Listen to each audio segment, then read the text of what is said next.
अस्सलाम वालेकुम दोस्तों, मेरा नाम है मुदस्सिर अहमद और आप देख रहे हैं मेरा न्यूज़ चैनल।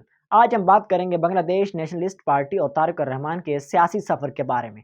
देखें कैसे बीएनपी ने इंतखाबात में बरतरी हासिल की और तारिक रहमान ने पार्टी की क़यादत संभाली। तो सबसे पहले हम बात करते हैं इंतखाबात में बीएनपी की बरतरी के बारे में। 13 फरवरी को नाजरीन बीएनपी के रहनुमा अमीर खसरू महमूद चौधरी ने बीबीसी से कहा कि पार्टी ने वाज़ेह बरतरी हासिल कर ली है।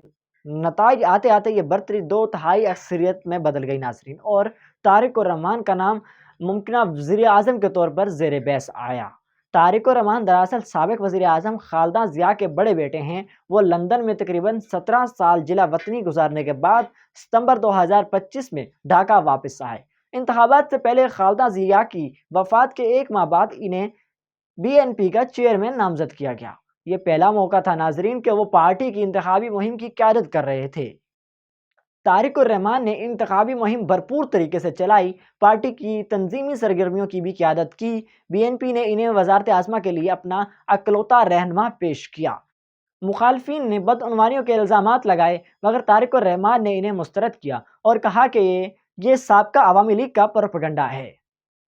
2007 में निगरान हुकूमत के दौर में तारिक रहमान को करप्शन इल्ज़ामात पर गिरफ्तार किया गया नाजरीन, और इन्हें 18 माह जेल में रखा गया और उसके बाद इन्हें लंदन मुंतकिल कर दिया गया। 2018 में वो पार्टी के कायम मकाम चेयरमैन के तौर पर लंदन से पार्टी को चलाते रहे, और इनके पास पार्टी के कई अहम ओहदे शामिल थे, जैसे कि वो सीनियर वाइस चेयरमैन भी थे और सीनियर जॉइंट सेक्रेटरी भी थे।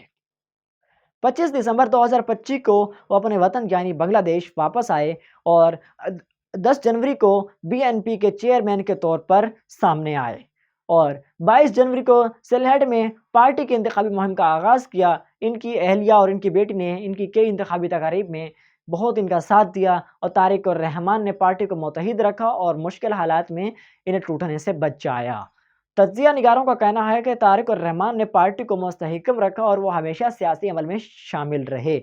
वापसी के बाद वो पहले से ज़्यादा पुख्ता नज़र आते हैं। अब देखना ये है नाज़रीन कि ये पुख्तगी इनके सियासी फैसलों में किस हद तक झलकती है।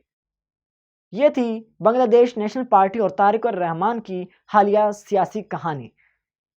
तो दोस्तों, इस बारे में आप क्या राय रखते हैं? अपनी राय कमेंट सेक्शन में ज़रूर बताएं, और अगर वीडियो आपको पसंद आई है तो वीडियो को लाइक ज़रूर कीजिए और सब्सक्राइब का बटन दबाना मत भूलिए।